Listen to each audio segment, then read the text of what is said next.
ప్రియమైన వాళ్ళారా, క్రీస్తునామందరికి వందనాలు.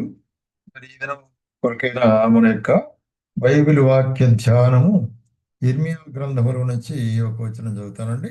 ఇర్మియా గ్రంథము 48వ అధ్యాయము 10వ వచనం. యెహోవా కార్యమును అశ్రద్ధగా చేయవాడు శాపగ్రస్తుడగును అగునుగాక. యెహోవా కార్యమును అశ్రద్ధగా చేయవాడు శాపగ్రస్తుడగునుగాక అంటున్నాడు. కాబట్టి cursed be that he that doeth the work of God, how deceitfully. So how మనం ఎట్లాగ చేయాలా అనేటువంటి దేవుని యొక్క పనిని, దేవుని పిల్లలుగా ఆయన యొక్క పనిని లేక ఆయన యొక్క పరిచర్యను ఎట్లాగా మనం చేయాలా, ఏ విధంగా మనం అనుసరించాలా అనే కార్యాన్ని గురించి ఇక్కడ మనకు బయలుపరచబడుతుంది. ఆ విషయమై మరి చూసినట్లయితే ఎట్లాగా అశ్రద్ధగా చేయవాడు అనేటువంటిది, మరి మోసకరముగా చేయవాడు అనే అర్థం వస్తుంది. ఇంగ్లీష్లో డిసిట్ఫుల్ అనేటువంటి కార్యం. ఎటువంటి మోసము అంటే వారి యొక్క జీవితాల్లో మరి యెహెజ్కేలు చెప్తుంటే యెహెజ్కేలు రాస్తాడు 33వ అధ్యాయం 31వ వచనములో ఎటువంటి యొక్క రైట్, నా జనుడు రాదగని విధముగా వారు నీ యొద్దకు వచ్చి నా జనులైనట్టుగా నీ ఎదుట కూర్చుండి నీ మాటలు విందురు గాని వాటిని అనుసరించి ప్రవర్తించరు. వారు నోటితో ఎంతో ప్రేమను కనపరుచుదురు గాని వారి హృదయము లాభమును అపేక్షించున్నది. చూడండి, దేవుని సన్నిధికి వచ్చినటువంటి ప్రజల యొక్క పరిస్థితిని గురించి ఇక్కడ ఏం చెప్తున్నానంటే, నా జనులు రాదగిన విధముగా రాకుండా నా జనులైనట్టుగా మీద కూర్చొని మాటలు విన్నట్టుగా వింటూ అయితే దాన్ని వారి ప్రకారం ప్రవర్తించరు. అయితే ఏం చూస్తున్నారు అక్కడ? వారు నోటితో ఎంతో ప్రేమ కనపరుస్తారు, అయితే హృదయంలో ఏముంది? నాకేంటి ఆ?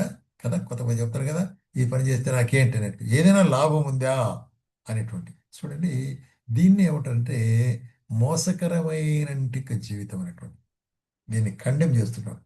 అట్లాగే మరి మరి ఇటువంటి ఒక మోసకరమైనటువంటి కార్యాన్ని గురించి మరి కీర్తనకర్త ఏమంటాడంటే 36వ కీర్తనలో ఒక మాట, ఆ, భక్తిహీనుల హృదయములో అతిక్రమము దేవోక్తిని పలుకుచున్నది, వారి నోట మాటలు పాపమునకు కపటమునకు ఆస్పదములు. పాపము కపటము, బుద్ధి కలిగి ప్రవర్తింపును మేలు చేయను వాడు మానివేసినాడు. వాడు మంచం మీదనే పాప యోచన యోచించు, వాడు కాని నడతలు నడుచున్నాడు. చెడుతనం వానికి సహ్యం కాదు.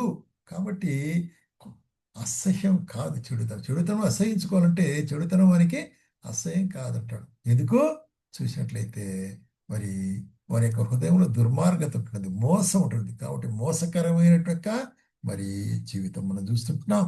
అట్లాగే మరి వారి ఆలోచనలో కూడా మోసం ఉంటుంది అంటున్నాడు కదా.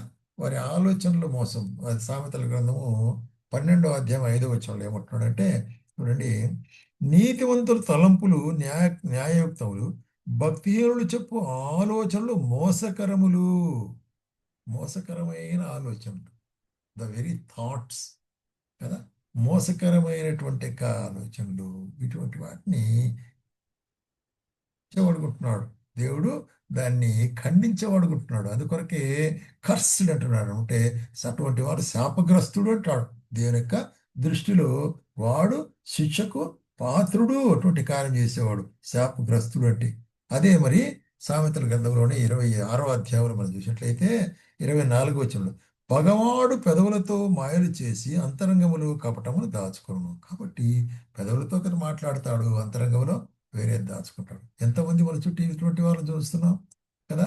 నీ దగ్గర ఎంతో మరి బాగా మాట్లాడతారు, తీయగా మాట్లాడతారు, అయ్యో అట్లా నీవు ఇట్లా అట్లా అని. అయితే హృదయంలో దుర్మార్గమైన ఆలోచనలు కలిగి ఉంటాడు. అందుకొరకే 27వ అధ్యాయంలో ఏం చెప్తానంటే, మేలు కోరి స్నేహితుడు గాయములు చేయను గాని పగవాడు లెక్కలేనని ముద్దులు పెట్టుకున్నట్ట.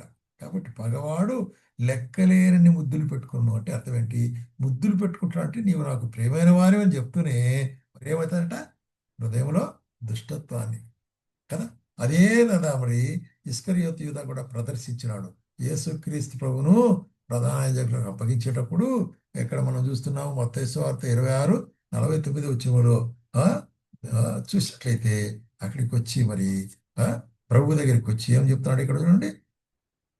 26వ అధ్యాయము 49వ వచనంలో ఏమంటాడంటే ఇక్కడ ఇప్పుడు బోధకుడా, చూడు, యేసు వద్దకు వచ్చి బోధకుడా నీకు శుభము అని చెప్పి ముద్దు పెట్టుకున్నాడు. అది ఒక ఐడెంటిఫికేషన్ అన్నమాట.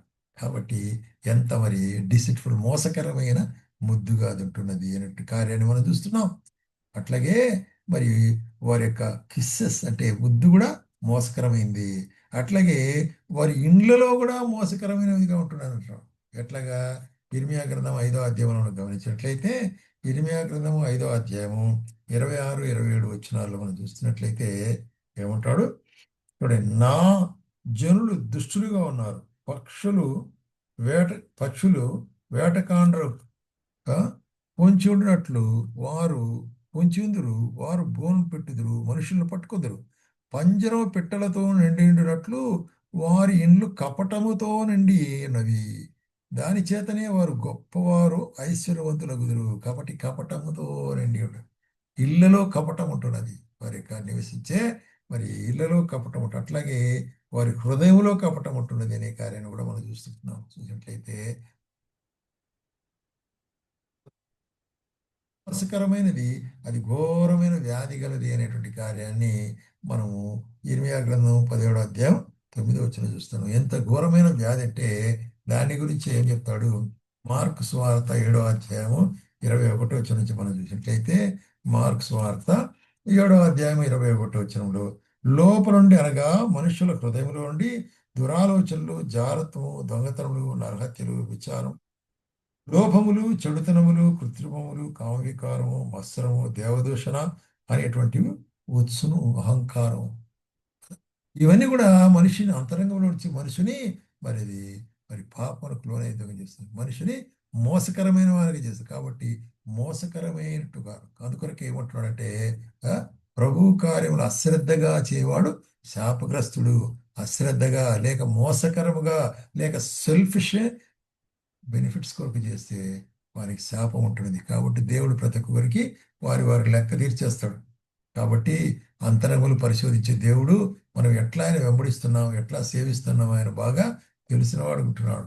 ఏదో సమయానికి ఏమి అనలేదులే కాబట్టి నా దేవుడు కళ్ళు మూసుకొని పోతుంటారులే అనుకోవద్దు.